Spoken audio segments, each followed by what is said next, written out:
Iya, Bung Gudori, berdasarkan apa yang tadi disampaikan atau kita tadi melihat apa yang disampaikan oleh Bu Megawati ya. Jadi Mbak Puan itu masih ketua tim pemenangan. Iya. Mas Nanan itu sebagai ketua tim monitoring.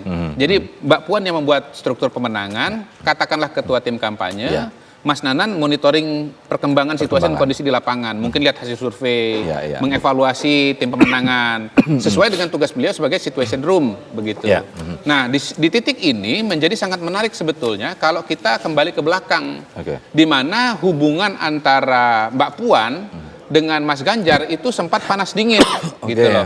Misalnya Mbak Puan bikin acara di Jawa Tengah. Tapi kemudian Mas Ganjar tidak ada, kan begitu. Ini kan bukan rahasia umum lagi kan, bahwa ini kucing-kucingan antara Mbak Puan dengan Mas Nana. Tapi justru menjadi ketua tim pemenangan. Tapi justru menjadi ketua tim pemenangan. Sesungguhnya Mbak Puan itu jadi ketua tim pemenangan tidak mengherankan, karena memang ketua bidang politik. Yang kedua, waktu Mas Ganjar pertama kali menjadi calon gubernur di Jawa Tengah, itu ketua tim pemenangannya adalah memang Mbak Puan, gitu loh. Tetapi pada pemilihan yang kedua itu sempat terjadi dinamika.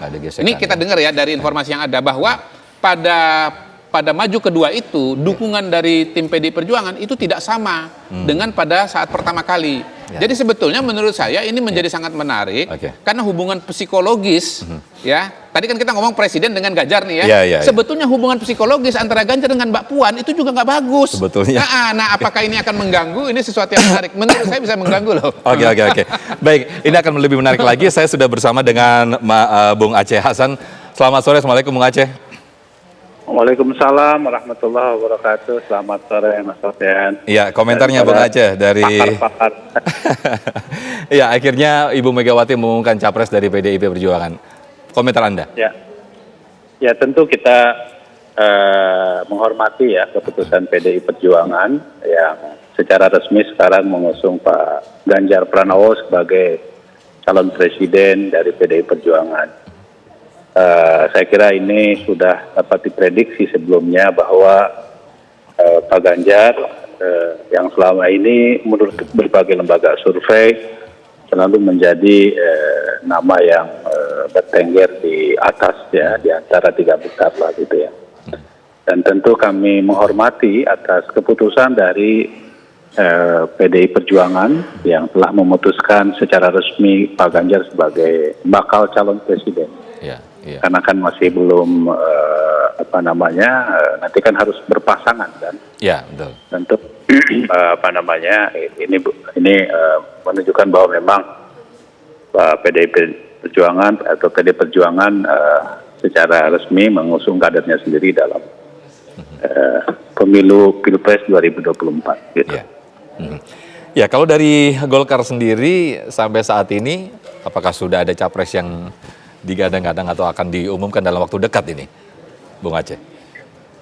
Iya, Golkar sendiri hingga saat ini tentu masih konsisten ya dengan kebijakan kita mendorong Ketua Umum kita Bapak Erlangga Hartarto sebagai calon presiden dan tentu nanti pada saatnya akan dibahas bersama karena kan Golkar sendiri kan tidak bisa maju sendiri karena harus berkoalisi dengan partai-partai yang lain sehingga memenuhi persyaratan untuk menjadi calon presiden dan pasangan wakil presiden secara resmi begitu.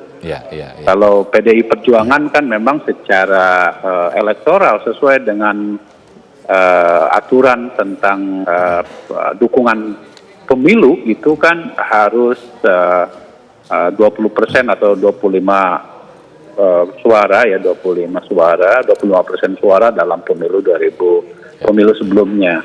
Nah, Golkar sendiri kan memang kemarin kita hanya mendapatkan 14% dan tentu membutuhkan kerjasama dalam sebuah koalisi gitu.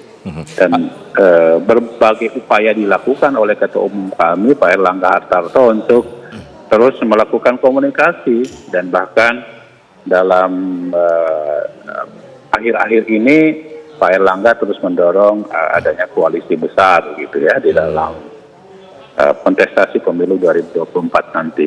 Artinya akan ada kemungkinan besar untuk membuat koalisi besar begitu Bung Aceh ya dari Golkar sendiri? Ya itu yang selama ini Pak Erlangga berserta dengan ketua umum partai politik lainnya melakukan pembicaraan, Ya. berkomunikasi secara intensif dengan Pak Prabowo, dengan Caimin, dan tentu kita pun kan juga dengan Koalisi Indonesia Bersatu juga selalu berkomunikasi secara intens untuk membahas tentang dinamika politik yang Oke.